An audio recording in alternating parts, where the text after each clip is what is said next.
तमिलनाडु की पॉलिटिक्स के अंदर हमेशा से तमिल को लेकर एक अलग जंग छिड़ी है। जी हाँ, हमेशा से हिंदी वर्सेस तमिल तो करते आ ही रहे थे एम के स्टालिन और डीएमके के काफी ढेर सारे लीडर्स, अभी से नहीं बहुत टाइम से उनको ये जो आक्रोश है हिंदी के प्रति वो हमेशा से स्थित हुआ था। अभी थोड़े टाइम पहले ही इस चीज को एक अलग लेवल पे ले जाने के लिए एम के स्टालिन की गवर्नमेंट ने एक पूरा बिल प्रपोज कर दिया, जहां पे उन्होंने बोला कि वे हिंदी पिक्चर, हिंदी गाने, हिंदी पोस्टर्स और हिंदी का एक तरीके से नाम और निशान मिटा देंगे तमिलनाडु की बाउंड्रीज के अंदर से। जी हाँ, इतनी क्रूरता के साथ हिंदी के साथ पेश आए थे एम के स्टालिन। जी हाँ, और उनके बेटे जो हैं उदयनिधि स्टालिन, उन्होंने भी सिमिलर तरीके के प्रावधान लाने की बहुत कोशिश की है। इन्हीं सब चीजों के बीच में हमें लगा कि इनका ये आक्रोश सिर्फ हिंदी के साथ है, क्योंकि हिंदी को हिंदुओं से जोड़ा जाता है और तमिलनाडु में हिंदू अपने आप को हिंदू नहीं कहते, उनके यहाँ पे द्रविडियन कहा जाता है। तो उनको लगता था कि हिंदुस्तान के अंदर बीजेपी हिंदुत्व का जो पूरा का पूरा एक तरीके का लहर लाना चाहती है। इससे तमिलनाडु की सरकार को हमेशा से इससे एक प्रॉब्लम होती हुई दिखाई देती थी। लेकिन अब बात सिर्फ हिंदी तक नहीं रह गई है, अब बात आ गई है भारत की और भी सांस्कृतिक लैंग्वेजेस के ऊपर। जी हाँ, धीरे धीरे एक एक करके तमिलनाडु की सरकार एक एक नए नए भाषाओं को लेकर आ रही है कि इससे हमें प्रॉब्लम है, इसको ज्यादा प्रावधान दिया जा रहा है, तमिल को कम इंपॉर्टेंस दी जा रही है।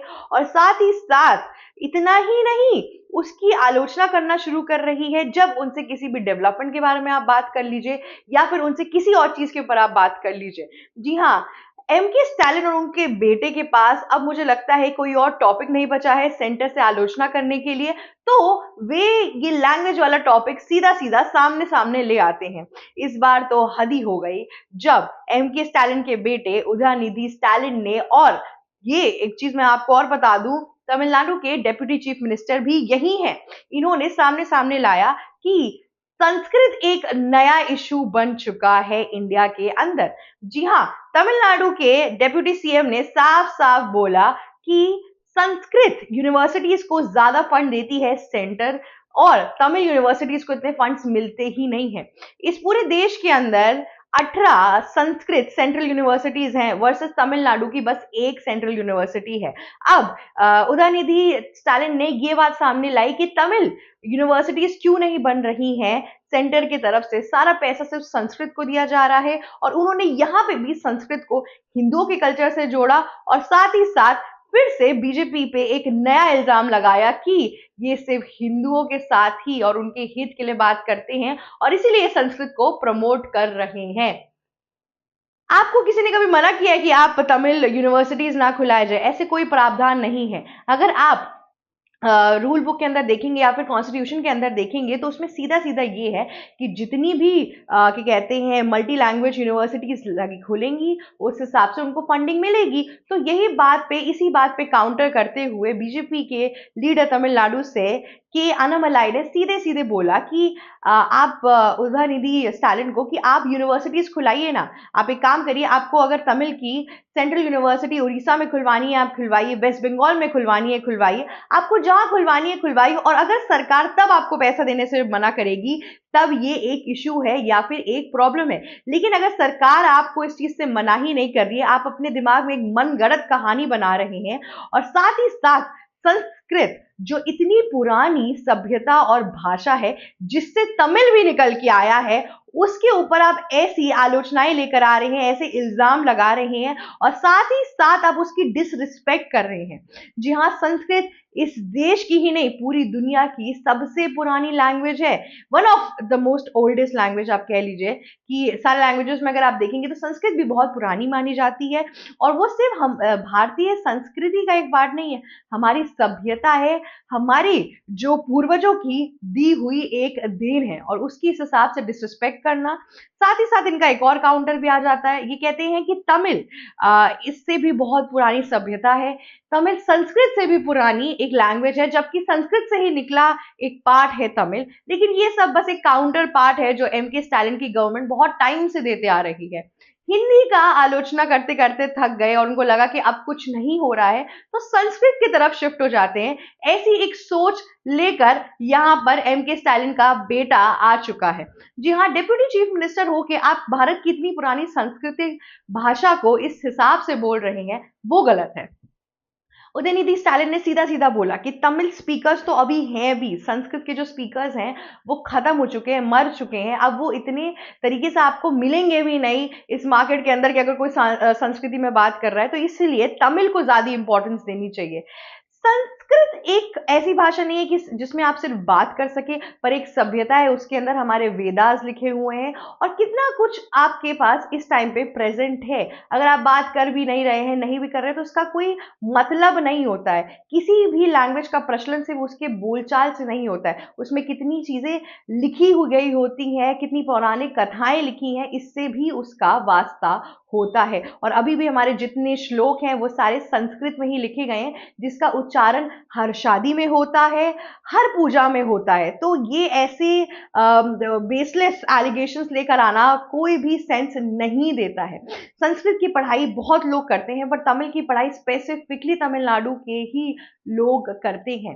और सरकार ने कहा आपको छूट नहीं दी है। मेरा एक सवाल है तमिलनाडु के डीएम की लीडर्स के साथ, आपकी न्यू एजुकेशन पॉलिसी के अंडर आपके पास सीधा सीधा ये एक पॉइंटर है कि आप अपनी जो मल्टी लैंग्वेज, जो आपकी क्या कहते हैं रीजन की जो लैंग्वेज है, उसको आप 5 से लेके 8वीं कक्षा तक पढ़ा सकते हैं। ठीक है, ये आपकी इसकी इस बात की आपको छूट है। तमिलनाडु के अंदर आप इतने टाइम से सिमिलर चीज करते आ रहे हैं, तो इसमें दिक्कत कहां से आ रही है? और साथ ही साथ अगर आप कॉन्स्टिट्यूशनली बात करेंगे, तो लैंग्वेज के बेसिस पे सेंटर यूनिवर्सिटीज के लिए पैसा नहीं देती है। आपको अगर यूनिवर्सिटीज खोलना है सेंट्रल, तो उस बेसिस पे आपको पैसे दिए जाते हैं। अब आप समझ लीजिए कि सेंट्रल संस्कृत यूनिवर्सिटी इंडिया के अंदर खुल गई है, उसके अंदर जो एक्टिविटीज होंगी, उसके अंदर उनके जो डेवलपमेंट में जो पैसे चाहिए होंगे, वो सरकार देगी। सिमिलर तरीके से अगर तमिल भी उसके अंडर आता है, तो उसके लिए भी पैसे दिए जाएंगे। और जहां पे ये अग्रीमेंट साइन हुआ है कि लैंग्वेजेस के सेंट्रल यूनिवर्सिटीज खुलने चाहिए और उसके लिए फंड रिलीज किया जाएगा सेंटर की तरफ से, वहां पर संस्कृत के बाद हिंदी है, हिंदी के बाद क्लासिक तमिल भी लिखा गया है। तो किसी भी तरीके से कॉन्स्टिट्यूशनली या फिर हर प्रावधान में अगर आप देखेंगे तब तो तमिल का मेंशन किया गया है। पर ये बस डीएम के लीडर्स की एक नई चाल है। अभी थोड़े दिनों पहले उन्होंने सामने लाया था कि कैसे नरेंद्र मोदी का कत्लेआम कर देंगे डीएम के लीडर्स। ऐसी तो बातें करते हैं, ऐसी औछी बातें करते हैं, उसके बाद से कहते हैं कि सेंटर कुछ नहीं कर रहा है इनके लिए। पहले इन लोगों ने हिंदी की डिसरिस्पेक्ट की, फिर संस्कृत की डिसरिस्पेक्ट की। तो ये सब जो डिसरिस्पेक्ट ये कर रहे हैं, ये बोल के कि बीजेपी इसका क्या कहते हैं, इसकी लहर ला रही है, बीजेपी इस चक्कर में हिंदुओं को आपस में एकत्रित कर रही है और ये सब कुछ वगैरह वगैरह, क्या इन सब का कोई सेंस बनता हुआ दिखाई दे रहा है? तमिलनाडु के अंदर इस टाइम पे इतने इश्यूज हैं, इतना पोल्यूशन वहां पे फैल रहा है, क्लीनिनेस नहीं है, इतना क्लाइमेट चेंज की सिचुएशन आ रही है, क्या इसके ऊपर एम के स्टालिन और डीएमके की गवर्नमेंट कुछ कर रही है? अब बस इलेक्शन आने से पहले चीजें ऐसी हो जाती है कि क्या बोला जाए। कि अनामलाई ने साफ साफ बोला कि सेंटर ने किसी भी चीज से मना नहीं किया है। अगर आप प्रावधान लाएंगे तो चीजें आगे आएंगी। अगर आपके पास कोई सेट ऑफ प्लान ही नहीं है, कोई ब्लूप्रिंट ही नहीं है, तो आपके पास कैसे ही हम फंड रिलीज करा सकते हैं? कि अनामलाई ने साफ साफ बोला, उनके ऊपर साफ साफ निशाना एक तरीके से दिया कि एम के स्टालिन की जो गवर्नमेंट है उसके अंदर जब आप डेवलपमेंट की बात करेंगे तो ये फिर से लैंग्वेज की बात कर लेंगे। जब आप इनसे बोलेंगे कि आपके स्टेट के अंदर क्राइम रेट इतना बढ़ रहा है, तो फिर से ये लैंग्वेज की बात ले आएंगे। अगर आप इस पूरे टाइम में देखेंगे तो एम के स्टालिन की जो गवर्नमेंट है उसने सिर्फ और सिर्फ लैंग्वेज के ऊपर ही सेंटर से आलोचनाएं की हैं। देखिए, अगर आप स्टेट लेजिस्लेटिव के अंडर आते हैं, सेंटर से आपको फंड रिलीज कराना है या आपको कोई भी प्रॉब्लम है अपने स्टेट के अंदर, आप प्लीज जाके वहां पे बात करिए, आपकी प्रॉब्लम्स का सलूशन मिलेगा। लेकिन आपकी प्रॉब्लम सिर्फ एक लैंग्वेज का इश्यू है, तो फिर उसका तो कोई सलूशन ही नहीं है। आप एक एक करके तमिल को इतना ऊपर सुप्रीम लाना चाहते हैं कि हिंदी, संस्कृत, सभ्यताएं सब खत्म करते जा रहे हैं।